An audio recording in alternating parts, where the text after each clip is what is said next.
Amidst a sky ablaze, Chloe kissed my cold body as we sank into a sea of fire together. My soul, however, floated in mid-air, watching helplessly. In that moment, I finally saw the depths of Chloe's love, and as memories of the past flooded back, I wept with regret. Chloe had married me through an arrangement between our families. After the wedding, she was utterly devoted to me, her love absolute. If I wanted the stars, she would never have settled for giving me the moon. I once casually mentioned liking a watch worth a fortune, and it was on my nightstand the next day. When I was sick, she would stay up all night, watching over me. But I despised her. I refused to share a bed with her, never accompanied her to social events, and frequented clubs, all to deliberately humiliate her. I even fell for the manipulations of my first love, Olivia Vance, and ran away with her. I never imagined that Olivia didn't love me at all. She had only schemed to win my trust because the Vance and Sterling families were old rivals. She had me kidnapped and used my life as leverage against Chloe. Chloe, send one of your fingers every day, or I'll kill Ethan. Chloe said nothing. She just sent Olivia a finger every day. On the 10th day, when I saw the final one arrive, still bearing her wedding ring, I completely broke down. I couldn't let her go on like this, so I bit my own tongue and ended my life. After I died, my soul floated in the air, watching as the typically composed and aloof Chloe lost her mind at the sight of my corpse. She personally shattered every bone in Olivia's body, her eyes deadened to the sound of her screams. Finally, she abandoned her billion-dollar fortune and the entire Sterling Empire, choosing instead to embrace my body and walk into the flames. When I opened my eyes again, I was back in the first year of my marriage to Chloe. I was ecstatic, vowing to love Chloe with everything I had this time. I deleted all of Olivia's contact information, made Chloe breakfast every morning, and waited up for her, no matter how late she worked. She was my entire world, but she was different now. The tenderness was gone. She stopped coming home every night and even started seeing a college student on the side. A few days ago, when her lover needed an urgent liver transplant, Chloe had my mother forcibly taken for the surgery. On the day of the surgery, I knelt and begged until my forehead bled, but she had me locked in a room. 3 days later, the operation was a success. Chloe stood before me, her gaze as cold and distant as if I were a complete stranger. "The surgery was a success," she said. "I've arranged for someone to look after your mother. I need to stay at the hospital with Leo for a few days, so I won't be home." I stared at the woman who had once walked through fire for me. As she turned to leave, I couldn't stop myself from asking in a raw voice, "Chloe, you loved me so much. Why did you just stop?" Chloe paused but didn't turn around. "We have an arranged marriage, Ethan. When did I ever say I loved you?" The moment the door clicked shut, I slid to the cold floor, tears streaming down my face. Never loved me? How could that be possible? In my past life, she loved me so fiercely. Now, she would sacrifice my own mother to save her lover. If she doesn't love me in this life, then I have to let her go. I stumbled to my feet and dragged myself to the hospital. When I pushed open her door, my mother was asleep, her face a deathly pale. Her breathing was faint but steady beneath the oxygen mask. I stood by her bed, looking at her frail form in the hospital gown, a lump forming in my throat. "Ethan." I whipped my head around to see my father standing in the doorway, looking exhausted from travel. His suit was wrinkled and his tie was crooked. He had obviously rushed back from overseas. "Dad," I choked out, my legs giving way as I collapsed to my knees. "This is all my fault." My father rushed over and pulled me to my feet. "Don't be ridiculous. The floor is freezing. What are you doing?" His hand was rough but warm, and I could feel a slight tremor in his grip. "This isn't your fault. How could this possibly be your fault?" He sighed, patting my back gently. "It was Chloe who approached us about the marriage. She said she'd had a crush on you for years. How did things change so drastically?" It was true. Everyone knew she loved me. Why was this life so different? I took a deep breath. "Dad, I've made up my mind. I want to divorce Chloe. Since the family business is already moving overseas, let's all leave this place for good." My father fell silent. His eyes moved between me and my mother in her hospital bed. After a long moment, he finally asked, "Are you sure you have no feelings left for her?" My nails dug into my palms, but I felt nothing. After what she did to Mom, how could I possibly still love her? He was quiet for another moment before letting out a heavy sigh, as if he'd made a decision. "All right then, we'll leave." He patted my shoulder. "Go handle the arrangements. I'll stay here." I nodded, my eyes red, and left the room. The immigration process went smoothly. As I stepped out of the building, the bright sunlight made my eyes ache. Standing on the curb, the world felt unreal. A moment later, I heard the screech of tires, and before I could even turn, a massive force sent me flying. I woke to a wave of excruciating pain. The first thing I saw was Chloe's cold face looming over me. She looked down at me, her expression one of undisguised disgust. "Ethan, did you do this on purpose?"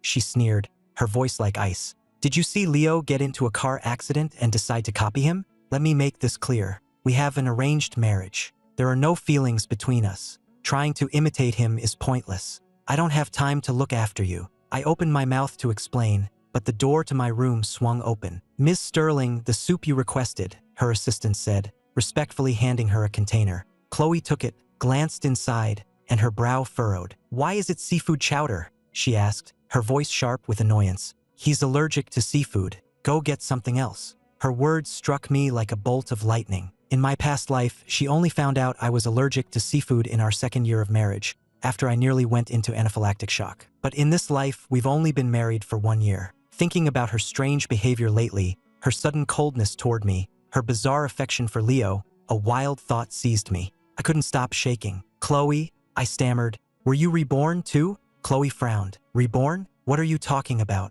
I stared into her eyes. "Then, how did you know I'm allergic to seafood?" "Your parents came to see me a while ago," she said, her expression unreadable, her eyelashes perfectly still. "They asked me to be nicer to you and gave me a notebook with all your preferences and allergies." I glanced at it before I threw it out. Was I just overthinking things? Just then, a nurse came in. "Ms. Sterling, Leo is awake. He's asking for you." At that, Chloe left without a backward glance, not even looking in my direction. I was in the hospital for 3 days, and Chloe never visited. Every time a nurse came to change my bandages, the pity in her eyes felt like a silent mockery of my situation. On the morning of the 4th day, I checked myself out. The immigration papers were finalized. All that was left was the last step, the divorce. I sat at my desk, carefully writing out the divorce papers. The terms were simple. I didn't want anything from her. I just wanted to be free. My phone buzzed. It was a new Facebook post from Leo. The picture showed Chloe at her desk, with Leo standing behind her,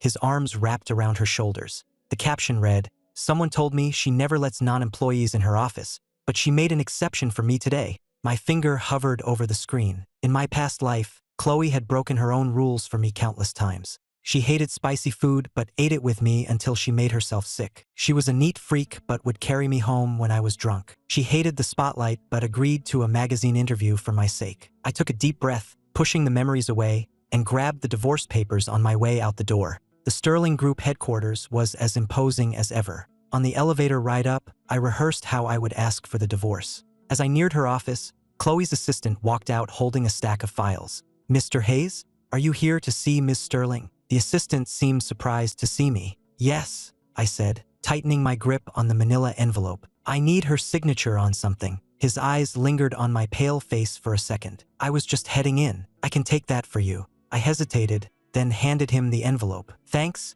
I appreciate it." The assistant took the envelope, tucked it into his stack of files, and knocked lightly on her door. The moment it opened, my blood ran cold. Chloe was kneeling on the floor, gently massaging Leo's shoulders as he sat on the couch. "Ms. Sterling, these files need your signature." The assistant's voice made Chloe look up. Distracted by her massage, she signed the papers without a second glance. I stood in the doorway, my fists clenched. In my past life, when I'd sprained my ankle playing basketball, she had knelt just like that, so carefully applying ointment. I remember how her brow was furrowed with concern, how she was almost too afraid to touch me. A moment later, the assistant came out and handed the envelope back to me. "It's signed, sir." I looked down at her flowing signature on the divorce papers, and my eyes began to sting. I mumbled a thank you and turned to go. While waiting for the elevator, I called my lawyer. "We've both signed. How long until the decree is finalized?" "Sir, it just needs to go through the 1-month mandatory waiting period." I nodded. Just as I hung up, I heard Leo's voice behind me.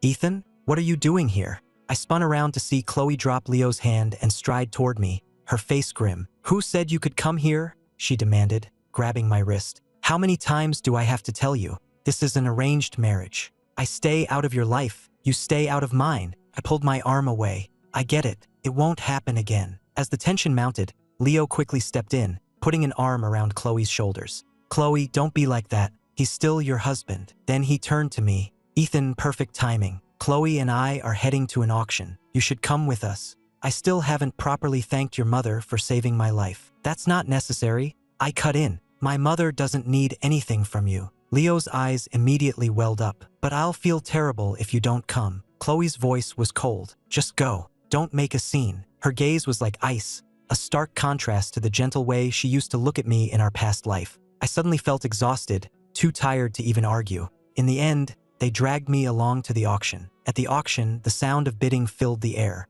Chloe raised her paddle with an elegant calm, each of her bids drawing murmurs from the surrounding crowd. 50 million. A bid of 50 million from Ms. Sterling, the auctioneer cried excitedly. The sapphire goes to Ms. Sterling. Leo, sitting beside her, beamed like a victor. Chloe, it's beautiful. I'm glad you like it, Chloe said, gently brushing the hair from his forehead. She's way too good to that boy toy of hers, someone whispered from the row behind us. Spoils him completely. That's nothing, another voice added. Last month, he mentioned offhand that he liked some island in the Caribbean, worth hundreds of millions. She had the deed transferred to his name the next day. I gripped my own bidding paddle, my knuckles turning white. In my past life, Chloe had spoiled me just like that. Now, that same affection was being lavished on another man. Ethan, Leo suddenly leaned over. See anything you like? I can have Chloe buy it for you. I shook my head curtly. No thanks. Well, let's see what's next, he pressed on. Maybe you'll like the next piece. The auctioneer banged his gavel. Our next item is quite unique. Ladies and gentlemen, please direct your attention to the screen. The moment the large screen lit up, the room erupted in gasps. It was a photo of Leo's face, bruised and swollen, being ground into a wet bathroom floor. The high-resolution close-up captured his humiliation in vivid detail. My God, he looks like he's been through hell. That's just vile. I wonder if she knows about this. The whispers filled the auction hall. My God, that's disgusting. I wonder if Miss Sterling knows about his past. The whispers filled the auction hall. The color drained from Leo's face, leaving it a ghostly white. Turn it off! Turn it off! He screamed, scrambling to his feet, shaking uncontrollably. That's not me. He whirled on me, tears streaming down his face. Ethan, do you hate me this much? Did you have to humiliate me like this? You're trying to drive me to my death. With that, he ran out of the room. Chloe's expression was terrifying. I'm buying all of those photos. Take them down now, she commanded, her sharp gaze sweeping the room. If a single word of this gets out, there will be consequences. Finally, her icy gaze landed on me. You just wait. My mind was blank as I drove back to the house, a chill running through me. I had no idea how those photos got to the auction. I didn't like Leo and I could be a jerk, but I would never humiliate someone like that. Besides, I'd never even seen those pictures before. But Chloe would never believe me. She'd just think I was lying. I waited on the sofa all night. Just as dawn broke, the front door was kicked open. Chloe stormed in, radiating fury, her eyes bloodshot. She lunged at me, her hands closing around my throat with suffocating force. Do you have any idea that Leo tried to drown himself? She rasped. If I hadn't gotten there in time, he'd be dead right now. It wasn't me, I choked out. I didn't leak those photos. Not you. She laughed coldly, releasing her grip. Are you trying to tell me he released them himself? I was speechless. Before I could say anything, Chloe cut me off. This is an arranged marriage. We are supposed to stay out of each other's lives. But you keep hurting the person I love, and for that, you have to pay. Her words were a knife to my heart. In my past life, she had protected me with that same ferocity. Now, she was protecting someone else. Go to the hospital right now and apologize to Leo. My eyes burned with unshed tears, but I met her gaze defiantly. I did nothing wrong. I have nothing to apologize for. Chloe let out a cold laugh and snapped her fingers. 2 bodyguards entered and grabbed me. Take him to the basement, she ordered without turning around. Let him go when he's ready to admit he was wrong. The basement? I stared at her in disbelief. She was going to have me tortured just to make me apologize to Leo? Before I could process what was happening, I was dragged into the cold basement and strapped to a metal table. The bodyguards efficiently bound my wrists and ankles, the cold leather biting into my skin. The moment they flipped the switch, a current shot through me. My body arched like a fish out of water, only to be slammed back down by the restraints. I bit my lip so hard it bled, the metallic taste flooding my mouth. Are you going to apologize? It felt like 1,000 needles coursing through my veins,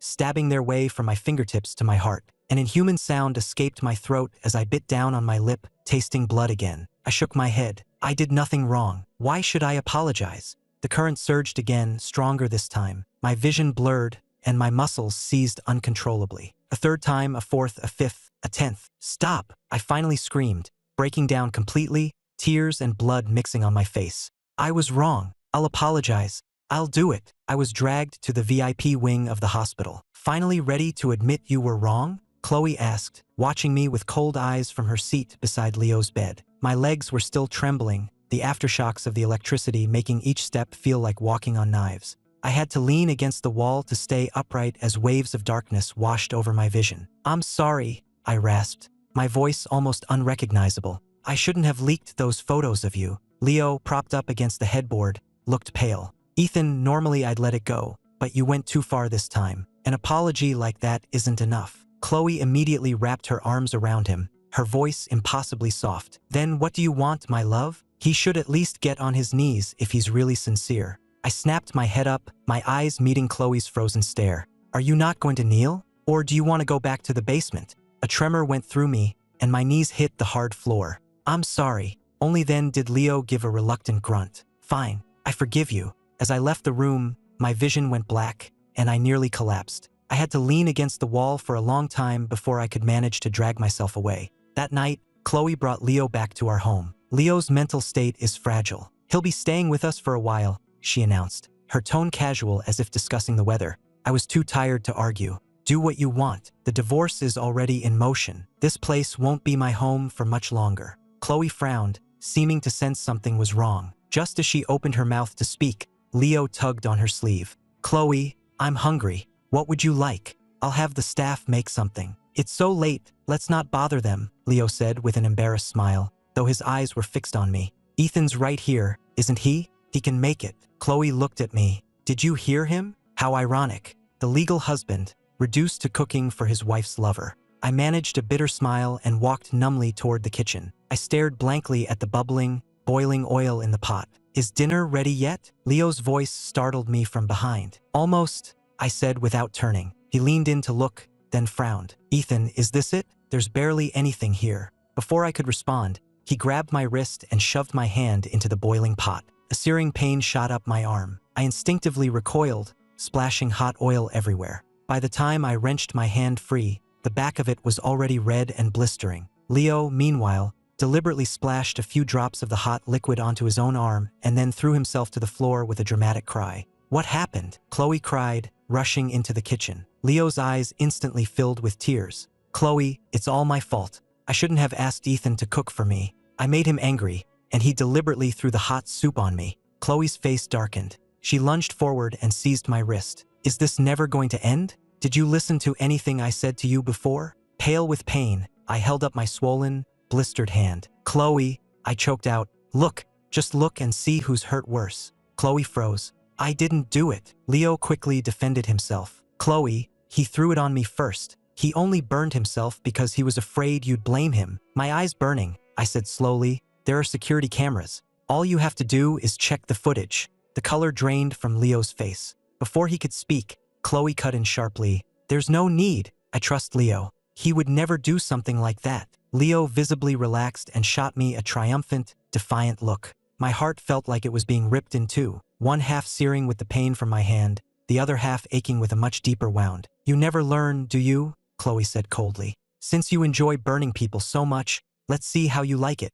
She snapped her fingers, and two bodyguards stepped forward, grabbing my uninjured hand. I struggled, horrified. Chloe, you're going to regret this. Before the words were even out of my mouth, a bodyguard mercilessly plunged my hand into the boiling pot. A blood-curdling scream tore through the house. When I came to, I was in my bed. Both of my hands were wrapped in thick gauze, and waves of burning pain pulsed through them. Sir, you're awake. Our housekeeper, Mrs. Davis, said from my bedside, her eyes red. I'll call Miss Sterling and tell her to come home. Don't, I said, shaking my head weakly. She's the one who ordered this. Mrs. Davis gasped. How could that be? She used to follow you to and from school every day, just to make sure you were safe. A tear slipped silently from the corner of my eye. See? Everyone said she loved me, so why did she suddenly stop? While I was recovering, I saw their life together unfold on Leo's Facebook page. Chloe took him to fashion shows in Paris, rented out an entire amusement park just for him, and even arranged a private fireworks show for his birthday. A week later, Chloe finally came back with Leo. The first thing she said to me was, Ethan, Leo's birthday is soon. You're going to plan his party. Consider it compensation for what you did to him. I was too exhausted to argue. I didn't want any more complications before I left, so I just nodded. Fine. I barely slept the week I planned that party. With my hands still healing, I personally selected every flower arrangement and approved every dish on the menu. The staff looked at me with pity, but none of them dared to help. On the night of the party, the entire Sterling estate was lit up. Guests whispered amongst themselves. The actual husband throwing a birthday party for his wife's boy toy. I've never seen anything like it. She must be serious about this one. Look at those gifts. Any one of them is worth a fortune. I stood in a corner, ignoring the chatter. My eyes were fixed on Chloe, who was center stage in a black mermaid gown. She kept checking her watch, clearly waiting for Leo to arrive. The minutes ticked by, but Leo was nowhere to be seen. Chloe's face grew increasingly grim until she finally sent her assistant to look for him. "Miss Sterling,"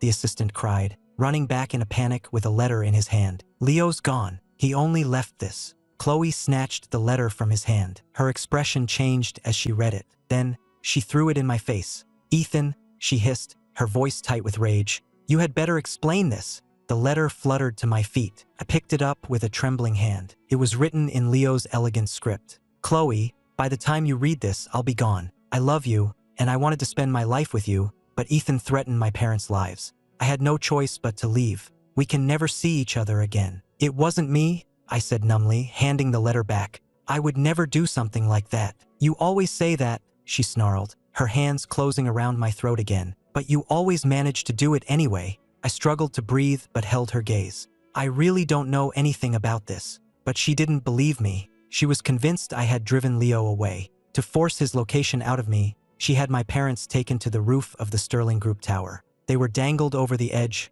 100 meters in the air, held only by a single thin rope. "Tell me where Leo is." Chloe's voice was glacial. Her hands were on my neck, forcing me to look at the edge of the roof. "Tell me where he is and your parents live." I never imagined she loved him this much, that she would be willing to kill my parents for him. My voice was a shattered wreck. "I really don't know. I don't even know when he left. Chloe, please, let my parents go. They're innocent." But Chloe just laughed coldly and gave a signal. A bodyguard pulled out a knife and began to slowly saw at the rope. The grating sound of the blade against the fibers grated on my very soul. "I really don't know." I slammed to my knees, hitting my head on the concrete. "Chloe, I swear, I don't know. If I had anything to do with this, may I be struck by lightning and die a horrible death. Is that enough for you?" The bodyguard kept cutting. Chloe leaned down, grabbing the back of my neck. "Last chance. Where is he?" I looked up at her, my eyes filled with despair, and for a moment, the world swam. Was this cold, heartless woman really the same one who had died for me in another life? Just as the rope was about to give way, a bodyguard burst onto the roof. "Ms. Sterling, we found him. He's at the airport." Chloe instantly released me and ran off without a second glance. As the bodyguard scrambled to pull my parents back to safety, the rope was hanging by a single thread. I crawled to them, and only when I felt their cold hands in mine did I finally let myself break down. The raw, deep marks on my mother's wrists, the bloody scrapes on my father's back, each one was a knife twisting in my heart. In the ambulance, my mother wiped my tears with a trembling hand. "Ethan," she whispered. She used to get upset if you even got a paper cut. At that moment, my eyes burned, and I finally broke into heart-wrenching sobs. The wail of the ambulance siren cut through the night. I sat on a bench in the hospital hallway, my hands clenched into fists. The doctor had just told me my parents were only suffering from shock and were otherwise unharmed. I breathed a long sigh of relief and gently closed their room door. "Chloe, hang on, it's all my fault." From the end of the hall, I heard Leo's anguished sobs. I looked up to see paramedics rushing past with a gurney. Chloe was on it, her clothes soaked with blood, her face as white as a sheet. Leo was clutching her hand, sobbing hysterically. "I'm so sorry. This is all my fault. You went through so much to stop me from leaving, and I caused a scene. I even grabbed the wheel." Chloe weakly lifted her hand to wipe his tears away. "As long as you don't leave me," she whispered, "I'll do anything." My heart seized. I turned and walked away quickly. I couldn't watch anymore. I didn't dare. I spent the next few days at the hospital with my parents. Every morning, I'd make them a nourishing broth and watch them eat. I could sometimes overhear the nurses gossiping in the hallway. "Miss Sterling is just so devoted to him. She's seriously injured herself, but she still spends all her time trying to cheer him up." "I know, right? I heard he mentioned wanting a cake from that bakery downtown in the middle of the night, and she got right out of bed and drove there to get it for him." My parents watched me with worried eyes, but I just kept peeling an apple, pretending I hadn't heard a thing. "Ethan," my mother started, then trailed off. "I'm fine, Mom," I said, cutting the apple into slices. I don't love her anymore. It was the truth. The moment she sent my mother into that operating room, any love I had for her died. Now all I wanted was to take my parents and leave this place for good. A week later, my parents were stable. Ethan, we're feeling better now. You should go home and pack, my father said, patting my shoulder. We're leaving soon and we probably won't be back. We need to tie up all the loose ends. I nodded. Back at the house, I was halfway through packing when the door opened. Chloe stood in the doorway, her expression dark. Leo has been through a lot lately. Go to the church and get him a blessed charm, she ordered, her tone leaving no room for argument, as if she were speaking to a servant. Before, I would have refused. Now I just nodded numbly. Okay, I didn't dare defy her. The last time I said no, she almost had my parents killed. I couldn't risk that again. The old church was shrouded in morning mist. I knelt on every one of the 99 stone steps leading up to it, my knees raw and bleeding by the time I reached the top, but I felt no pain. As I got to my feet, my eyes fell on an old wishing tree, its branches covered in red ribbons. Curiosity drew me closer, and as I read the words written on them, I felt like I'd been struck by lightning. I wish for Ethan's happiness and safety. Chloe prays for Ethan's health. Chloe wishes Ethan would fall in love with me. Every ribbon was a testament to the love Chloe once had for me. The oldest one dated back to high school. The most recent was from just before our wedding. I gave a bitter laugh and went inside. I got the charm for Leo, and on an impulse, I got a pair of charms for a happy marriage as well. Before I left, I borrowed a pair of scissors from the priest, went back to the tree, and cut down every single one of her ribbons, burning them to ash in a nearby brazier. Sir, what are you doing? A young acolyte asked, confused. Cutting old ties, I replied quietly. When I got back, I gave Chloe both the charm for Leo and the ones for marriage. What are these? She asked, frowning at the marriage charms.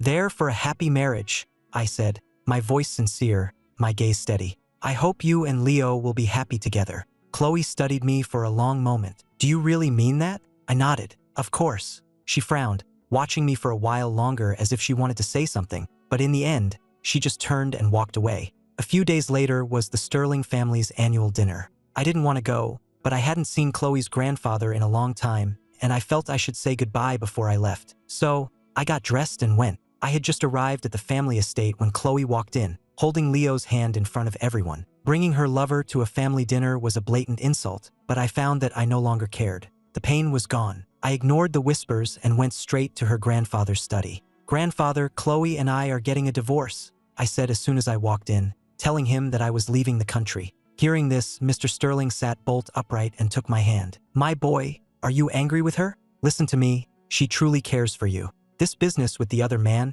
it must be some kind of misunderstanding. Grandfather, I said with a sad smile, please don't try to change my mind. I've thought this through. After everything she's done to me lately, it doesn't matter how she feels about Leo. There's no future for us. Sensing the finality in my tone, he sighed deeply. So be it. It's her loss. Ethan, you remember this. Even if you're no longer my grandson-in-law, you will always be a cherished grandson to me. And as long as I'm alive, that boy will never be welcome in this house. A lump formed in my throat. In my past life, he had defended me just as fiercely. You should get some rest, grandfather, I said, getting up to leave. I stood to go, stepping out for a moment to get him a glass of milk. As I returned, just before I knocked, I heard a muffled thud from inside the room. You old fool. It was Leo's voice, coming through the partially open door. You think you can stop me from marrying Chloe? I'll kill you. My blood ran cold. I threw the door open to see Leo smothering Mr. Sterling with a pillow. The old man's hands were feebly scratching at the sheets, his movements growing weaker. What are you doing? I yelled, shoving Leo away from the bed. The pillow dropped to the floor. Mr. Sterling's face was a deathly shade of blue, and he was unconscious. Somebody, call an ambulance. My shouts brought everyone running. Chloe was the first one in the room, and the color drained from her face when she saw the scene. Grandfather, she cried, helping him up and rushing for the door. As she passed me, her look was colder than ice. The hospital corridor was bathed in a harsh, white light. The operating room light stayed on all night. I sat on a bench, unable to stop my hands from shaking. Leo stood beside Chloe, shooting me hateful looks from time to time. Just before dawn, the doctor finally emerged. Miss Sterling, he was without oxygen for too long. It's very likely he'll be in a vegetative state. Chloe slammed her fist against the wall, her knuckles splitting open and bleeding. In the private room, Chloe looked from me to Leo, her face a grim mask. What happened? It was him, Leo shrieked, pointing at me. He tried to kill your grandfather. When I walked in, he was smothering him with a pillow. I stared at him in disbelief. What did you just say? It's the truth, Leo wailed, putting on a pitiful act. Chloe, you have no idea. He almost killed me, too. Chloe's gaze grew colder until it felt like a shard of ice piercing my heart. Ethan, grandfather was so good to you. How could you? It wasn't me, I said, my voice shaking. It was Leo. I saw him. Shut up, Chloe snapped. You are going to pay for this. She snapped her fingers and 2 bodyguards seized me. Chloe, I struggled against them. Please, just believe me this once. Chloe gave a cold laugh. Take him to the amusement park. In the pre-dawn chill of late autumn, the amusement park was deserted. I was dragged to the base of the tallest drop tower, the cold wind making me tremble. Strap him in, Chloe commanded coldly. My face went white. Chloe, you know I'm terrified of heights. That's exactly why I'm doing this. To teach you a lesson, she said, fastening the safety harness herself. I'll let you down when you decide to tell the truth. The ride slowly climbed, and I squeezed my eyes shut. By the time we reached the top, I was shaking like a leaf. The sudden drop, the feeling of weightlessness, it felt like my heart stopped. I screamed, the wind whipping the tears from my eyes. Once, twice, 3 times. As the first light of dawn appeared, Chloe finally stopped the ride. I was barely conscious when they unstrapped me. Ready to talk? She asked, looking down at me. I opened my mouth, and a spray of blood came out before I passed out completely. In the haze, I thought I heard Chloe calling my name, but then everything went black. The sharp smell of antiseptic made my temples throb. I opened my eyes to see Chloe standing by my bed, holding 3 plane tickets. Ethan, you've been nothing but trouble lately, she said, her face cold as she placed the tickets on the nightstand. First with Leo and now with my grandfather. I don't want to see you. Take your parents and go abroad for a while to cool off. When you've come to your senses, I'll arrange for your return. I stared at the tickets, a sense of absurdity washing over me. In my past life, she died for me. In this one, she couldn't wait to send me to the other side of the world. I said nothing, just quietly took the tickets. My compliance seemed to bother her. You're just going to go? She asked, frowning. You have nothing to say? I slowly looked up at her. I wanted to say so many things. I wanted to tell her she was wrong to trust Leo, that she had thrown my love away, that her grandfather had been framed. But in the end, I just shook my head. Miss Sterling, a nurse said, knocking softly on the door. Leo is complaining of chest pains. He's been asking for you. I know. Tell him I'll be there soon, Chloe replied. She turned back to me, her voice cold. I'm taking you to the airport myself to make sure you don't try to run. On the way to the airport, I sent a quiet text to my parents. Mom, Dad, bring my divorce decree. Meet me at the airport. We're leaving right away. After sending the text, I glanced at Chloe's reflection in the window. Her expression was completely detached. When I first came back to this life,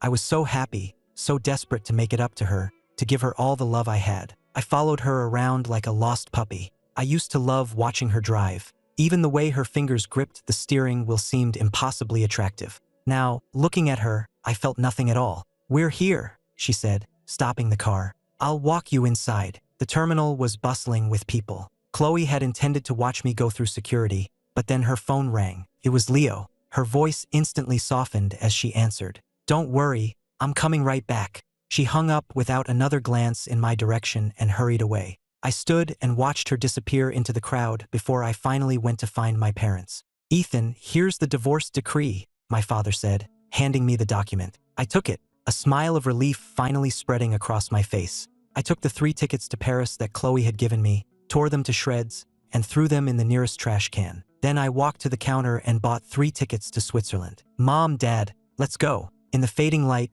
the 3 of us walked toward the gate, determined not to look back. Meanwhile, Chloe raced back to the hospital. She had just stepped out of the elevator on her way to Leo's room when a breaking news alert flashed across a nearby television screen. Breaking news: Flight MU-587 from New York to Paris has crashed shortly after takeoff. There are no survivors among the 132 passengers and crew on board. Chloe stopped in her tracks, her blood running cold. MU-587. Wasn't that the flight she had booked for me? Her phone slipped from her hand and clattered to the floor. The special ringtone she had set just for Leo was still vibrating. An hour ago, the melody had sounded sweet. Now, every note was a sharp spike of pain. Her eyes burned. The afterimage of the headline seemed to melt before her, the letters turning to hot tar and pouring into her mind. Flight MU-587 crashed 3 minutes after takeoff. No survivors. Crashed. No survivors. He was dead. Ethan was dead. No, couldn't be. Just an hour ago, she had taken me to the airport herself. She remembered my voice, the look in my eyes, the color of my shirt. How could someone so alive just be gone? No, he had to be alive. She scrambled to pick up her phone, her fumbling fingers tapping frantically at the screen. Took her a full minute to unlock it. Staring at the word crash on the news report, she finally realized she was trembling. She didn't remember running out of the hospital or getting into her car. All she knew was the dark, rainy night, her black Maybach speeding down the highway, her foot pressed to the floor, her bloodshot eyes staring straight ahead. Faster. She had to go faster. In the early hours of the morning, the airport was packed with people, a chaotic mess of weeping and wailing. Why did this happen? Give me back my family. The overwhelming grief of the crowd felt like an invisible hand, squeezing the air from her lungs. She pushed her way through the throng, the scene unfolding in slow motion. People were fighting, screaming, their faces all twisted into the same mask of unbearable agony. She fought her way to the airline counter. She tried to speak to the agent, her voice raw, but no sound came out. "Ma'am, can you tell me the name of the passenger you're looking for?" the agent asked loudly. The word passenger hit her like a physical blow, making her head spin and her ears ring. She gripped the edge of the counter, her knuckles turning white. Ethan Hayes is my family." Fearing the agent hadn't heard her, she repeated, "Ethan Hayes is my family." She had so many questions. Had the plane really crashed? Was everyone really gone? Was he really dead? But in that moment, she couldn't form the words. She was like a puppet, numbly answering their questions, doing whatever they told her to. Finally, an agent handed her a form. "This is the confirmation of death for Mr. Hayes. We need your signature here."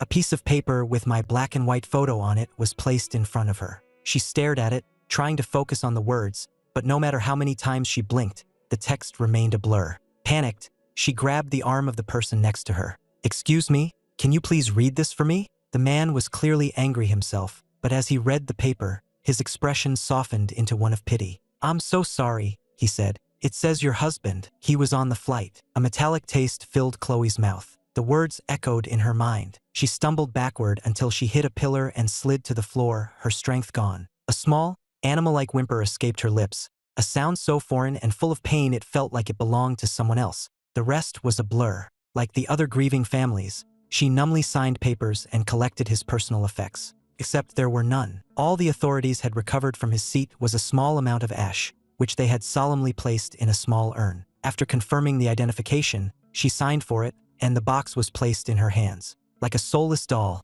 she clutched the urn and walked out of the airport. Staff members offered their condolences, but she didn't seem to hear them. She dragged her feet as if they were made of lead, got into her car, and numbly started the drive home. When she arrived home, a group of people was waiting for her. Her closest friends were there, along with Leo. They had known us since our wedding. Even though Chloe no longer loved me, I was still, on paper, their friend's husband. It was only right that they come to pay their respects. Leo had been in the hospital, faking his illness, but when he heard the news of the crash, he was overcome with joy. With Mr. Sterling in a coma and me dead, it felt like fate was on his side. Marrying Chloe was now a certainty. With that thought, he turned to Chloe as she got out of her car. He put on a somber expression and moved to help her. "Chloe, I'm so sorry for your loss. You still have me." But Chloe walked right past him as if he wasn't there, stumbling up the steps to the house. He watched her go, his outstretched hand falling to his side, a flicker of resentment in his eyes.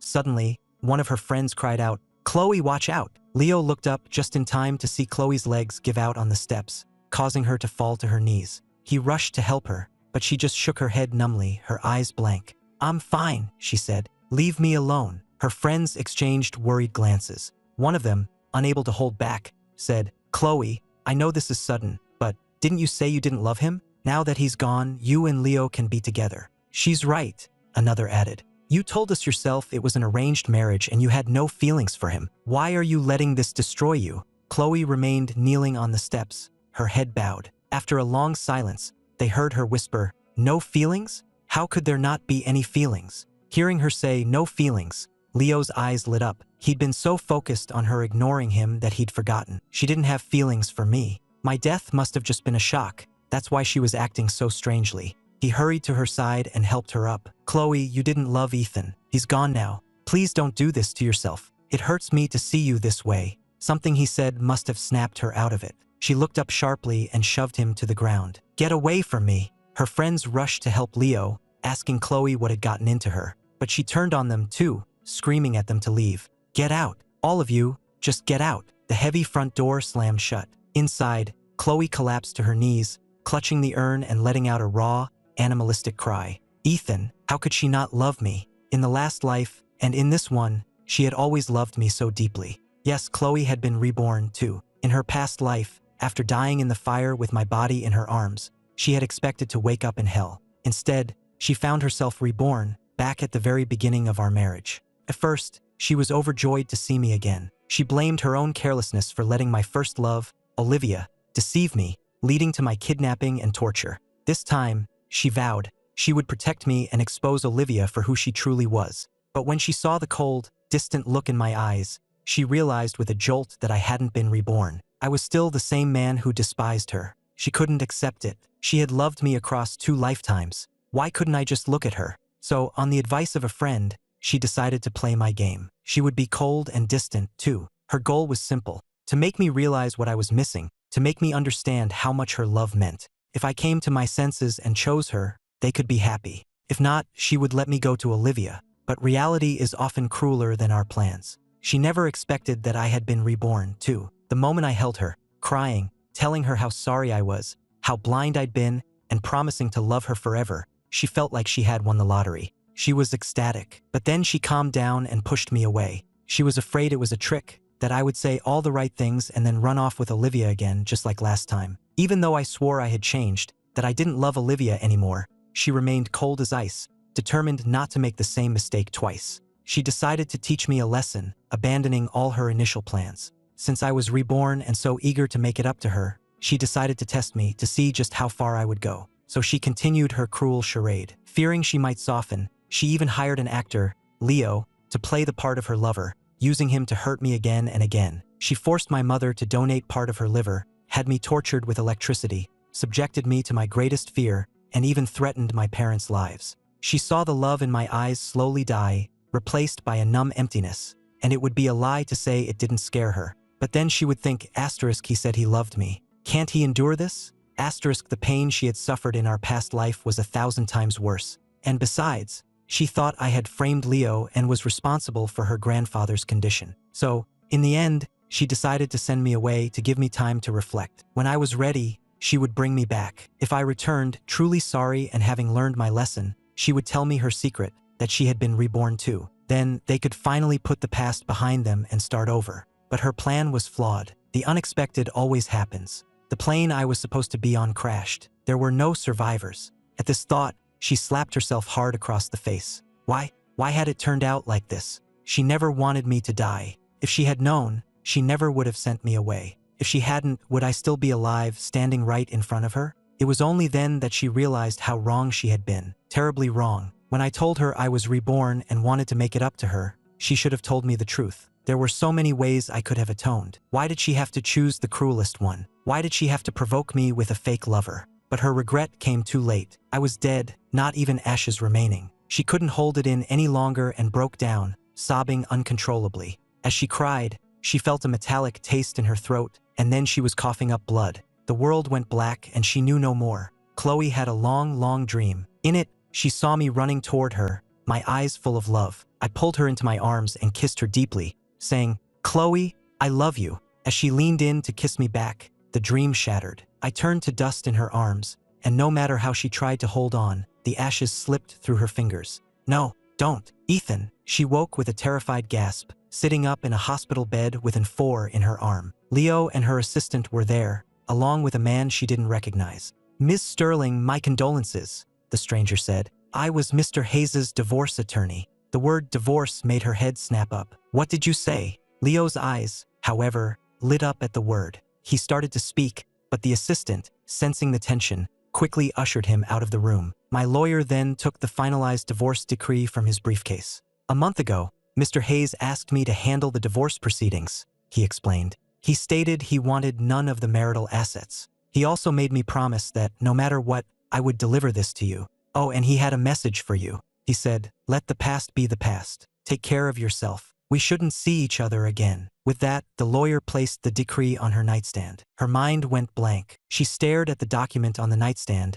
its dark red cover seeming to glow coldly in the lamplight. After a long moment, she slowly reached for it, then snatched her hand back as if she'd been burned. Their marriage certificate had been a bright, gilded red. This was the color of a scab, the edges rough where the official seal had been pressed. The glass of water on the table began to ripple, and she looked down to see that her hand was shaking. The words "divorce decree" seemed to burn themselves onto her retinas. Impossible. How could he have divorced her? He had been reborn. He said he was sorry. He said he would love her in this life. Why would he divorce her? Suddenly, she began to doubt everything. Had I really been reborn? Had I ever said those things? Did I ever really love her? Her throat felt tight, as if she'd swallowed a shard of ice that was now cutting her from the inside, the taste of blood filling her mouth. When had I given her the papers? The memory came back in a flash. That day in her office, her assistant had handed her a stack of files. The divorce agreement must have been in there. She had been so focused on Leo, she hadn't even looked. She even remembered the look of relief on my face when I got the signed papers back, how strange she'd thought it was at the time. She hadn't given it a second thought. Now she understood. I had wanted to divorce her even then. The decree fell from her hand onto the nightstand with a sharp crack, making the lawyer jump. In the reflection of the window, she saw her own pale face. Behind her, the closet was half empty. My favorite white shirt was gone. Only an empty hanger remained, swaying slightly in the breeze. Her fingers felt a strange warmth as she flipped the document open. The date of registration, May 23rd, the day of the crash, the day she had handed me the ticket and told me to leave. The moment I was supposed to have boarded that plane, the divorce was finalized. I was gone, and so was our marriage. She had lost me completely. A sharp pain in her palm made her look down. She was clutching the paper so tightly, just as she had clutched my hand in our past life, begging me not to go to Olivia. The taste of rust filled her mouth again as more blood trickled from her lips. Her vision swam, and a sharp ringing filled her ears. The date on the decree echoed in her mind, May 23rd, 2025. She had lost me all over again. 3 days later, she stood in the pouring rain at the cemetery. The divorce decree in her pocket was soaked through, our signatures blurring into nothing. She stared blankly at my picture on the headstone, the events of the funeral replaying in her mind, carrying the urn from the black car, walking the winding path, kneeling to place the box in the ground, and finally, watching as the workers sealed it away from her forever with a layer of concrete. She slowly crouched down, reaching out to touch the cold stone of my grave. Her fingers seemed to pass through time, back to when she was 18. The first time she saw me on campus, she fell in love. From that day on, she was trapped in a secret, unrequited love. She wrote poems for me, played the piano for me in the evenings, and accidentally walked past the basketball court when I was playing. But I never noticed her. I only had eyes for Olivia. She was disappointed, of course, but she didn't give up. When our families arranged our marriage, her dream came true. She vowed to love me with all her heart,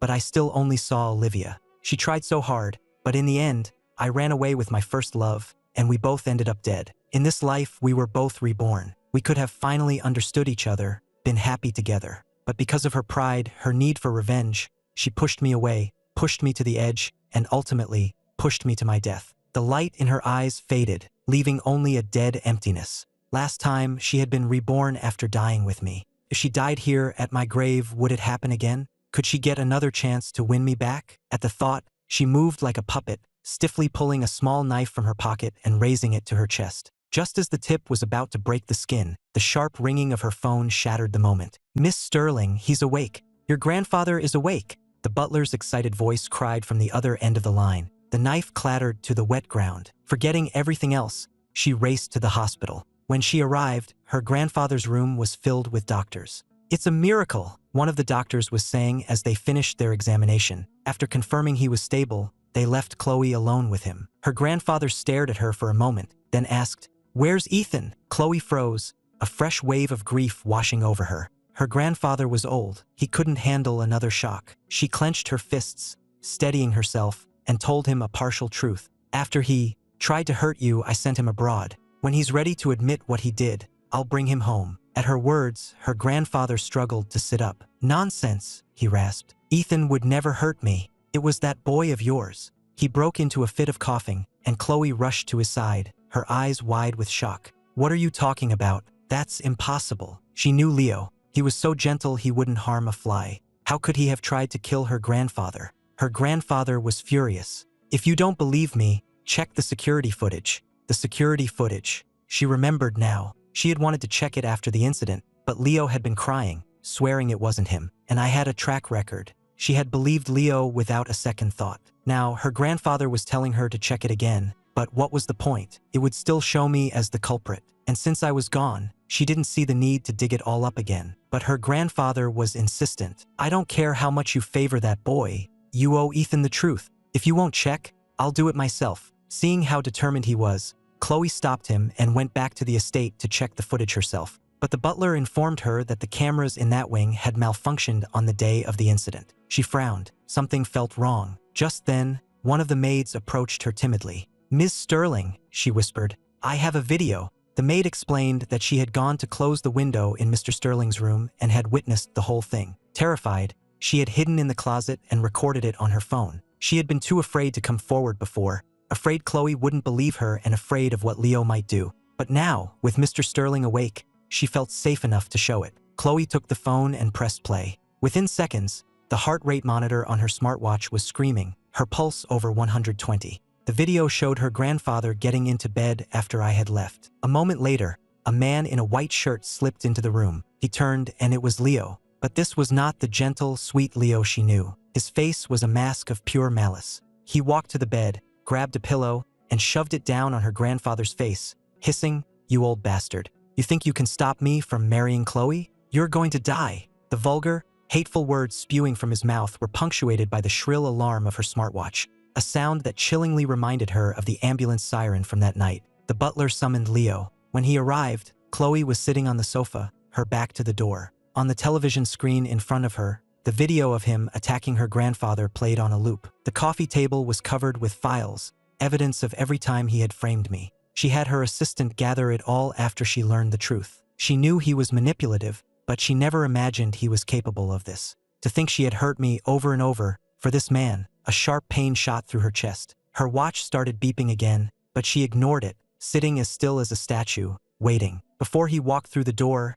Leo was ecstatic. After my death, his contract had been terminated, and he'd been kicked out of the house. Chloe's summons had been completely unexpected. He had grown accustomed to a life of luxury. Returning to his old life had been a nightmare, but he hadn't worried. He assumed she was just grieving, acting irrationally. After all, she had hurt me so many times for his sake. He couldn't believe she would really cast him aside. He was sure that, in time, she would welcome him back. And sure enough, not long after, her butler had arrived to bring him back. He was thrilled. He thought she had finally moved on, that she had realized she truly loved him and was ready to give him a permanent place in her life. But when he walked through that door, he found not a dream, but a nightmare. "Explain this," she said, her eyes still fixed on the television. Her voice was colder than the late autumn air. The color drained from Leo's face. "Chloe, that's fake. You have to believe me. I would never do something like that." Even with the evidence right in front of him, he denied it. He knew that admitting it would be the end. He fell back on his usual tactic, kneeling at her feet, his eyes full of tears, reaching for her hand. But she slapped him across the face with a stack of papers, the force of the blow knocking him to the floor. She started to laugh, a cold, sharp sound. She stood and walked toward him, stepping on the scattered papers. "Leo, you were just a boy toy. Where did you get the nerve? No, you weren't even that. You were just an actor." Lightning flashed outside, and in the reflection in the glass, Leo saw himself seeming to melt away. The always put-together man was now a pathetic mess, drowning in a sea of evidence. She slowly knelt down, her hands closing around his throat, squeezing. He could smell her perfume, a scent he had once loved. Now it smelled like death. "I didn't do it," he choked out, still trying to deny it. He struggled to sit up, grabbing at the leg of her pants. "I did everything you asked. I would never." He had been just a normal college student. A woman like Chloe Sterling was someone he only ever saw on television. So when she appeared before him, asking him to play a part, he felt like he'd won the lottery. He agreed without a second thought, ignoring everyone who told him she was just using him. He didn't care. He had been in love with her for years, ever since he first saw her on TV. He had sworn to himself that she was the only woman he would ever marry. Everyone told him he was dreaming, so when the opportunity to get close to her finally presented itself, he grabbed it with both hands. Her request was simple: pretend to be her lover to make me jealous. At first, he did as he was told, but as she treated him better and better, showing him more affection than she ever showed me, his ambition grew. He no longer wanted to be a temporary plaything. He wanted to be her husband, a Sterling. At first, he only dared to pull small pranks, little things to frame me. When Chloe didn't react, he grew bolder. He began to set me up in more serious ways, culminating in his attack on her grandfather. His methods weren't sophisticated, but Chloe believed him every time, so he never worried about being caught. With her grandfather, the only witness, in a coma, he thought he was safe. He had been caught so completely off guard that he had no excuse prepared,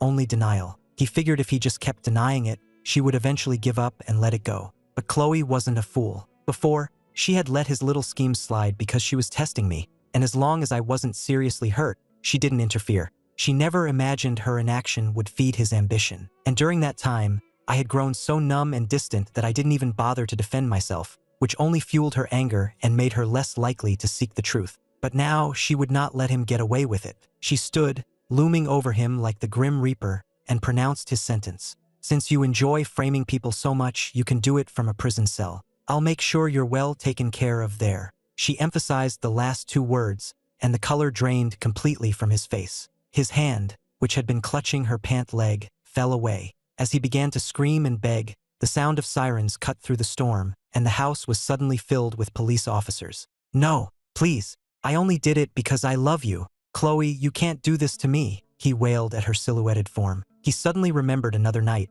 under a crystal chandelier just like this one, when she had held his face in her hands and said, "Leo, I will love you forever." Now, she was saying to the police officer in front of her, all the evidence is on the table. As the cold metal of the handcuffs closed around his wrists, he finally accepted his fate. He lowered his head and whispered, "Chloe, these past few months, did you ever love me? Even a little?" The officer pulled him away, his shoes dragging across the expensive rug. "Not at all." The wind carried his final words away as the front door slammed shut. Chloe never looked back. Overnight, the city was in an uproar. No one could have predicted that Chloe Sterling, who had seemed so madly in love with Leo, would so ruthlessly turn on him, not only sending him to prison but also making all his crimes public. Even I saw the news all the way in France. I sat in a cafe under the plane trees, sipping a rose latte and looking out the window. When I first heard about the crash, the one I was supposed to have been on, my first feeling was overwhelming relief. Thank God I hadn't gotten on that plane. I couldn't imagine the pain it would have caused my parents, my family. But I never once considered Chloe's reaction. In my mind, the new Chloe didn't love me.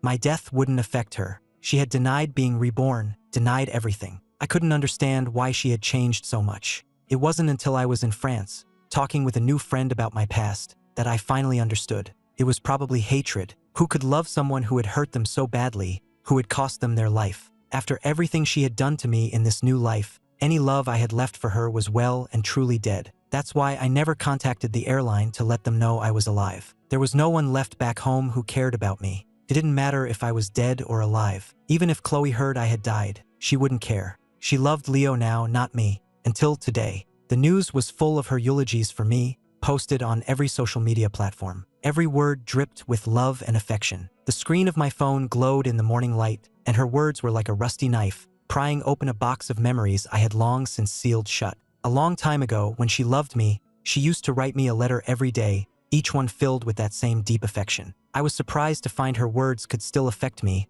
but it wasn't love I felt. It was irony. I truly don't understand her. Didn't she hate me? Why else would she deny her own rebirth, push me away, and hurt me over and over again with Leo? Now that I'm dead, shouldn't she be happy? Why this sudden display of regret? Does she regret sending me to my death? Or has she suddenly realized, now that I'm gone, that she loved me after all? Whatever her reasons, it doesn't matter to me anymore. I've already given up on her. In her world, I'm dead. It's better this way, with no connection between us. With that thought, I scrolled down and saw another headline that made me pause. Leo charged with assault and attempted murder, taken into custody. The spoon in my hand clattered against the side of my cup, and I realized I was shaking. It wasn't joy or sadness. It was the shock of the truth, like a scab being ripped off an old wound, revealing the raw, unhealed flesh beneath. The memories of all the times he had framed me came flooding back, then slowly receded. I closed my eyes, then opened them again, exited the news app, and turned off my phone, trying to cover the wound back up as if nothing had happened. From the moment I faked my death, Chloe and Leo were no longer my problem. I couldn't get sucked back in. I had to focus on my own life now.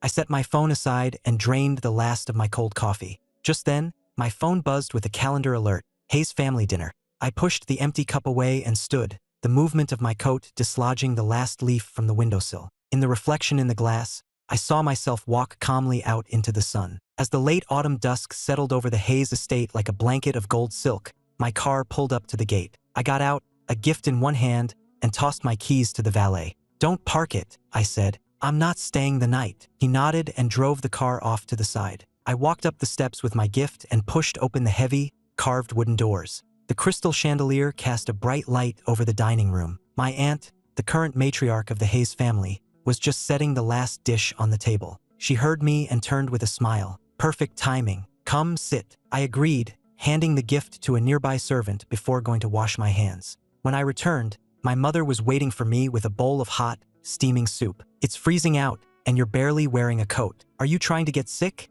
she asked, her voice full of concern. She didn't let up until I had finished the entire bowl. My aunt smiled at us, nodding in agreement with my mother. "She's right. Put your coat on when you leave. Don't catch a chill." I nodded, and they finally let the subject drop. As the last of the silverware was being set, my grandfather appeared, leaning on his cane. "Let's begin," he announced. At his word, we all began to eat. It was a Hayes family rule that meals were to be eaten in silence, with only the soft clinking of silverware against china. And because of my parents, I was especially careful not to speak out of turn in front of my grandfather. After dinner, my parents were summoned to my grandfather's study. My aunt saw the worry on my face and patted my hand, leading me to a sofa. "Don't worry," she said softly. "He won't be too hard on them. He is their father, after all." Her words eased some of my worry, but I still sighed. Every time we came to the estate, my grandfather would lecture my parents. I had tried to explain to him, over and over, that the failure of my marriage was my fault, not theirs, but he refused to listen. The Hayes family was powerful enough that we never needed an arranged marriage. I only married Chloe because my parents insisted. When my grandfather found out, he was furious. He had always supported my freedom to choose, and had even given his blessing for me to marry Olivia. He flew home immediately to confront my parents, telling them that the Hayes family would never be so desperate as to need an alliance with the Sterlings. But my parents were adamant. The argument went nowhere. My grandfather tried to take me back with him, but my parents refused to let me go. At the time, they were the only ones who knew the real difference between Chloe and Olivia. After that, my grandfather returned to France and washed his hands of our side of the family. And then, of course, we all suffered because of Chloe. When we finally came to France and admitted our mistakes, my grandfather wanted to get revenge on my behalf. But I stopped him. I felt that the pain I had suffered in this life was a fair price for the pain I had caused her in the last one. We were even now. At my urging, he finally relented, but he made us promise never to have any contact with her or her family again. At every family dinner, he brings it up again, warning my parents to be more careful, telling them that while I don't have to marry again, they must never let me be hurt like that again. My parents know they were wrong, so they just take the lecture and apologize. I feel guilty, but they say they deserve it, that if they had just been honest from the beginning, none of this would have happened. That night, at my grandfather's and aunt's insistence, we stayed at the estate. My mother knocked on my door that evening. She had seen the news from home and wanted to know what I was thinking. I told her plainly that there was no future for me and Chloe. As far as anyone back home knew, I was dead, and it was better to keep it that way. I didn't want her finding out I was alive and coming after me. My mother agreed that it was for the best. We talked for a little while longer before she left, telling me to get some sleep. We stayed at the estate for the next few days. I spent my time playing chess with my grandfather and talking with my aunt and mother. It was peaceful. Until one day, when an unexpected guest arrived, the Sterling's butler. After a series of devastating blows, Chloe had fallen gravely ill, and her grandfather had temporarily taken over the family affairs. His first order of business was to send his butler to France with lavish gifts to apologize to my family. After all, my death was her fault. He wasn't asking for forgiveness, only that, for his sake, my family would not seek further retribution against Chloe, as she was already suffering the consequences of her actions. Their arrival was so sudden that I didn't know how to react. My aunt quickly pushed my parents and me into the study, telling us not to come out no matter what we heard. When my aunt went downstairs, the butler was standing by the sofa, bowing to my grandfather and repeating Mr. Sterling's message word for word. My grandfather said nothing, didn't even look at the man. The two of them stood in a tense silence. My aunt walked over, her expression grim. "Mr. Jeeves," she said, "you know you are not welcome here. Why did you come all this way, just to be turned away?" The butler looked even more apologetic. He couldn't argue. He knew they were in the wrong. All he could do was continue to apologize. But my aunt had heard enough. She waved her hand dismissively. "If apologies could bring my nephew back, they might be worth something. Go home." and tell the Sterlings that we want nothing more to do with them, ever. You know what our family is capable of." The butler's face went pale, and the words died in his throat. My aunt didn't spare him another glance, simply helping my grandfather to his feet and instructing our own butler to show the man out. The incident didn't affect me much, but it had a significant impact on the Sterlings back home. When their butler repeated my aunt's words, both Chloe and her grandfather went pale. Chloe's feelings were especially complex. If she hadn't been so ill, she would have flown to France herself to kneel at our doorstep. She knew my family hated her, but she never imagined how much. They had cut off all contact, not even returning to visit my grave. She could understand my parents staying away. Seeing my grave would only bring them more pain. But my grandfather had adored me. Even if he was too frail to travel, he could have sent someone in his place. His refusal to do even that struck her as odd, though she couldn't say why. Just then, her grandfather, who had been silent all this time, finally spoke. He sighed deeply and looked at Chloe. "When you are well enough, you must go to France yourself. Even if they won't see you, you must kneel outside their home and admit your fault. You were the one who was wrong." His eyes were full of regret as he spoke. If he had known this would be the outcome, he never would have allowed us to marry. Chloe nodded. After helping her grandfather to his room, she came back downstairs. Her assistant was waiting for her. "Ms. Sterling," he said, "Leo is asking to see you." The name took her a moment to place. Since sending him to prison a month ago, she had all but forgotten he existed. Her immediate reaction was to refuse. "Don't ever mention his name to me again," she said coldly. "I don't care if he lives or dies." The assistant looked hesitant, but he said, "It's about Mr. Hayes." At the mention of my name, she stopped. She was silent for a long moment before she spoke again. "Get the car. I'm going to the prison." In the prison visiting room, she stared through the thick glass at the man in the orange jumpsuit. He was thin and sallow, almost unrecognizable. The Leo she remembered was always perfectly groomed, always trying to please her. Seeing him like this, she felt nothing. She cut straight to the point and asked him what he wanted. After more than a month in prison, Leo had learned not to cause trouble. He got straight to the point. "Ethan is alive." The teacup she was holding slipped from her hand and shattered on the floor. At the same moment, she felt something inside her crack, like ice breaking. His lips were still moving, but his words were like needles in her temples. She gripped the phone receiver, her knuckles white. The glass partition reflected her face, pale and twisted, like a statue suddenly brought to life. "I brought his ashes home from the airport myself," she said, her voice a cold sneer that couldn't quite hide the tremor running through it. "I signed the death certificate. How dare you say he's alive?" In contrast to her shock, Leo was calm. "I have a friend who works at the airport. He visited me last week. He told me that on the day of the crash, a man with the same name as Ethan, a man who looked exactly like him, bought 3 tickets to France. With the guard's permission, he held up a printed photograph his friend had taken. There on the paper was my face, staring back at her. Her pupils contracted. She couldn't be mistaken. She had been my wife in 2 lifetimes. She knew my face better than anyone. It was him. It was Ethan. She couldn't stay seated a moment longer. She shot to her feet and ran from the prison. As she sped toward the airport, she called her assistant. "Book me a flight to France," she commanded. "Right now." She had to find me, to ask me why I had faked my death. If I loved her, why hadn't I come back? She had to tell me how much she missed me, how much she loved me, how sorry she was. She had to win me back. They had to start over. The plane descended through the clouds and landed in France. A light rain was falling in Paris as she hurried through the streets under an umbrella. She had intended to go straight to my family's home, but her grandfather called just as she landed. He didn't know I was alive. He thought she was there to apologize and reminded her to bring a gift. She thought about it and decided he was right. After everything she had done, she couldn't just show up empty-handed. So she had the driver take her to one of the high-end shopping districts to find me a gift. As she stepped out of a boutique,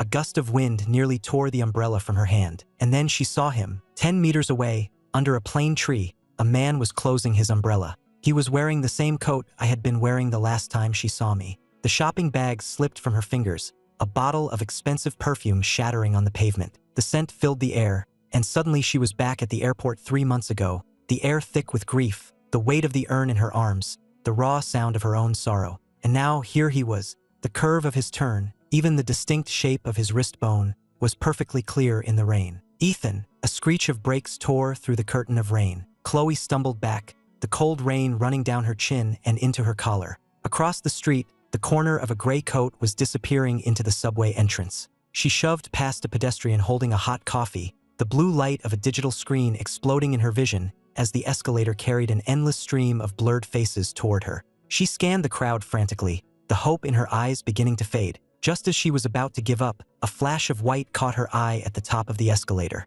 A man's pale fingers were resting on the handle of a black umbrella, a single detail that lit up the darkness in her world. She fought her way through the crowd and finally saw my face. The station lights cast a halo around my hair, and my eyes were as bright as she remembered. A gust of wind from an arriving train whipped at her coat, and as the automated voice announced the stop, I stepped onto the train. She moved to follow, but the warning chime sounded, and the doors slid shut right in front of her. The train roared away, taking all her thoughts with it. She stood frozen on the platform, like a statue, long after it was gone. But inside, her heart, which had been a barren wasteland, suddenly burst into bloom. She could feel it beating again, truly beating, for the first time in months. She hadn't caught me, but she was still ecstatic. Before, she had harbored doubts about what Leo had told her. Now she knew it was true. Ethan was alive. He was actually alive. He wasn't dead. She ran from the station and jumped into her waiting car. "To the Hayes estate," she told the driver. "Hurry." Meanwhile, on the train, my face was pale, my hands clenched into fists. I had heard it, a voice I knew all too well. It was the same voice I'd heard as I died in my past life, the same one I'd heard after the car crash. The voice I always heard when I was in danger. But I didn't want to hear it now. We were finished. I had no desire to ever see her again. I didn't know how she found out I was alive, but her being here was a disaster. I immediately called my aunt at the estate. "Auntie, Chloe's here. She knows I'm alive." I had only come out to meet a friend, and she had seen me. If I had known, I would have just stayed at the estate. My aunt's breath caught on the other end of the line. "Don't worry," she said finally. "I'm here. I won't let her find you." "Okay," I said. "I won't come back to the house for a few days. Can you let my parents and grandfather know?" Now that I'd been seen, I couldn't stay in Paris. My aunt told me to be safe and hung up. I got off at the next stop and took a cab straight to the airport. "Hello," I said to the agent. "I need a ticket to the United States."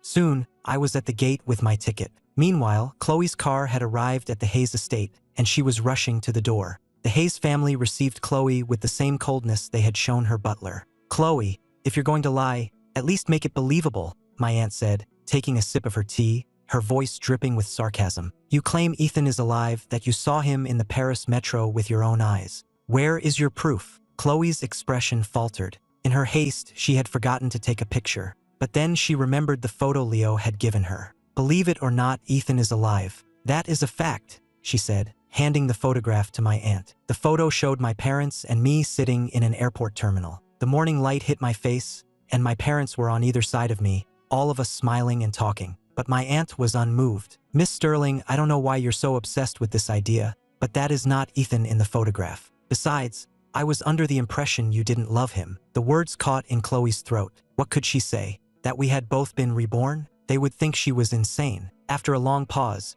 she finally said, "Ethan and I had our misunderstandings, but please, you have to believe me. I do love him." My aunt laughed coldly. "If you really loved him, why did you hurt him so many times? Look into your heart and ask yourself if any of that was love." "No, that's not it," she stammered. "At first, I thought I didn't love him. That's why I did those things. By the time I realized I did, and I wanted to make it up to him, he was already..." "Chloe, if Ethan didn't love you, he never would have married you. After you took a lover, we called him. We told him to divorce you and come home to France. But he refused. He said he wasn't ready to give up on you, that he wanted to give you another chance. You wasted the chances he gave you. Now he's gone. You need to stop torturing yourself and stop harassing our family. If you miss him, visit his grave. Don't come here with these ridiculous stories." My aunt finished speaking, then turned and closed the door, walking back into the estate. Chloe started to follow, but the heavy gate blocked her path. She watched my aunt's retreating figure for a long time, her hands slowly clenching into fists. She couldn't have been wrong. That was Ethan. She didn't understand why I wouldn't see her, why my family was lying for me. But it didn't matter. She could wait. She believed that if she waited long enough, I would eventually show myself. It was just like in high school, when she had waited by the basketball court every day for a month until my roommate finally dragged me there to play. For the next several days, Chloe waited outside the Hayes estate. She waited from sunset to sunrise, through sunny afternoons and cold, rainy nights. She waited day after day, the hope in her eyes slowly fading. Just when she was about to give up, a familiar figure appeared before her. "Ethan!" she cried, her eyes lighting up. She threw open her car door and ran to him. grabbing his hand and pulling him into a fierce hug. Her voice trembled as she spoke. "Ethan, I finally found you. Do you have any idea how much I've missed you? I was going out of my mind. I really thought you were dead. Thank God you're all right." There were a million things she wanted to say, but all that came out was, "I missed you so much." But the man in her arms pulled back and looked at her, his expression one of pure confusion. "Who are you?" he asked. She stared at him, her face etched with panic. "Ethan, it's me, Chloe, your wife." The man had no patience for her explanation. He shoved her away. "Are you crazy? Stop grabbing me and yelling." Just then, the Hayes family butler rushed out and bowed respectfully to the man. "Master Aaron, welcome back." The man shot the butler an annoyed look. "What is wrong with you people? Why is this woman here? She scared the hell out of me." The butler's expression hardened. He stepped in front of the young man, shielding him. "Miss Sterling, I must ask you to leave now, or I will be forced to call security." But Chloe seemed not to hear him, trying desperately to get past him to the man. "Ethan, it's me. Don't you recognize me?" Before the man could answer, the butler cut in. "Miss Sterling, you are mistaken. This is not Ethan. This is Aaron Hayes, his cousin." The words hit her like a physical blow, making her head ring. What did you say?" The butler sighed at her confusion. "Master Aaron and Master Ethan are cousins. They look so much alike they're often mistaken for twins. The man you saw in the photograph, the one at the airport with Ethan's parents? That was also Master Aaron. After you sent Ethan away, he was worried about his parents, so he asked his cousin to escort them here. I understand your grief is profound, Miss Sterling, but you are mistaken." "No, it's him. He's Ethan," she insisted, pushing past the butler. "He has a scar on his wrist, from when he saved me." She reached for the man's arm, trying to pull up his sleeve to reveal the proof. A sharp slap echoed in the air. Aaron had slapped her hand away. He pointed a finger in her face. "Are you insane? If you can't tell people apart, go see a doctor. Don't stand here harassing me." "Butler, what are you waiting for? Get her out of here." At his command, a group of bodyguards emerged and began to drag Chloe away. She struggled against them, her eyes filled with desperate disbelief. Aaron watched coldly as the bodyguards dragged her away. Then he pulled out his phone and called me. When he told me she was gone, I thanked him. "I really appreciate you doing this for me." I had hoped my aunt's words would convince her I was really dead and that she would finally leave me alone. But I hadn't counted on her persistence, her waiting outside the estate for days. I had no choice but to ask my cousin, Aaron, to impersonate me, to make her believe that the man she saw was him, not me. It seemed to have worked. For the next few days, there was no sign of her. In a rented villa in Paris, Chloe stared at the file in front of her, her face growing paler by the second. How could she have been so wrong? It had only been a glimpse, but she had been so certain it was me. How could it have been someone else? Had I really died in that crash after all? Was this all just a figment of her grief-stricken imagination? The light in her eyes began to dim. Just then, a knock came at her study door. "Ms. Sterling," her temporary butler said, "you have a visitor." She frowned. She didn't know anyone in France. Who could possibly be visiting her? But as she descended the stairs and saw the familiar figure sitting on the sofa, she thought she must be dreaming. Hearing her approach, the man on the sofa stood and turned to face her. For a moment, she laughed at herself. Of course, it was a hallucination. The man standing before her was Aaron Hayes. Seeing her, Aaron stood. "Miss Sterling," he said, "I apologize for our last encounter.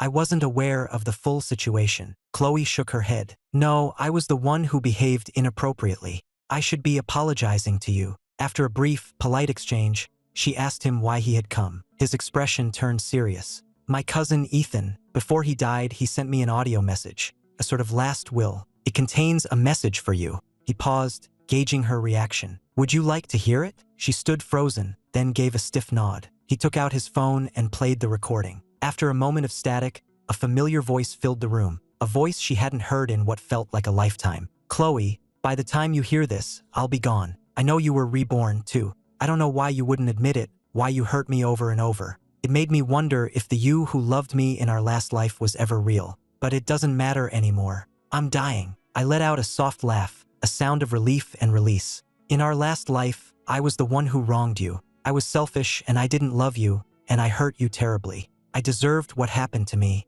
This time, I wanted to make it up to you, to love you properly, but you didn't seem to want that. It's okay. Consider the pain you caused me in this life as my atonement for the last one. We're even now, Chloe. Live a good life. Don't be held back by me. And if there is a next life, let's not meet again. We were never meant to be." The recording ended, but the silence that followed stretched on for what felt like an eternity. Finally, Chloe spoke, her voice barely a whisper. Can you send me a copy of that?" Aaron looked surprised for a moment, then nodded. Before he left, she used his phone to record a message in reply, as if speaking to me in heaven. "Live a good life. Don't be held back by me. We were never meant to be. Not meant to be. We loved each other so much, yet we kept missing our chance. Again and again. Maybe he was right. Maybe we really weren't." At the thought, a sharp pain shot through her right hand. She looked down to see her nails had dug into her palm, drawing beads of blood that dripped onto the tile floor like dark rose petals. The sound of the rain outside suddenly became deafening. A cold dampness seeped in through a crack in the window, wrapping around her like a clammy hand from the grave, squeezing her until she shattered. And in every broken piece, she saw me, playing basketball in high school, waiting for her in a suit at our wedding, holding her and crying after we were reborn, and finally, my back to her, my eyes empty, as I walked away at the airport. "Ethan, I can't," she whispered to the empty room. Every time she closed her eyes, she saw me. How was she supposed to live without me? She slowly set the phone down and buried her face in her arms. As a clap of thunder tore through the night, a sob finally escaped her throat, the sound of a caged animal being strangled. The rain poured all night. As the first rays of dawn broke through the clouds, it finally stopped. A single drop of water fell from a leaf on the plane tree outside, landing in her dry, tearless eye. As Chloe's plane flew back through the clouds, I listened to the message she had recorded, which Aaron had sent to me. Her voice was filled with a profound sadness. "Ethan, I don't know if you can hear this, wherever you are, but I have to say I'm sorry. I was reborn, and I did still love you. I was just bitter. I had loved you for so long, and you never once looked my way. At first, I was just trying to make you see what you were missing, to make you come to me. But then you were reborn too, and you swore you would love me. So I thought, fine, let's see how much you love me. That's why I kept hurting you. Leo wasn't my lover. He was just an actor I hired. I never imagined he would do those things to you. That's why I sent him to prison. He'll stay there for the rest of his life. You told me to forget you and live a good life, but I can't. I thought about dying, just to be with you, but I was afraid you wouldn't want me. So I'm going to live. I'm going to atone for what I did. I'll take care of your parents, your friends, the roses in your garden, and your grandfather. And when I'm done, when I've set everything right, I'll come find you. I hope, then you'll give me a chance to make it up to you. Ethan, I love you, and I'm so sorry. If there is a next life, I hope we don't meet." With a soft click, I turned off the screen. My heart was a tangle of emotions, and I felt a sting in my nose. I wiped a tear from the corner of my eye and told myself, again and again, that this was for the best. Our meeting had been a mistake. This being apart and at peace was the best ending we could hope for. "Chloe, I will grant your wish. I will never see you again. It's better for us to be on our own, and we will never meet again.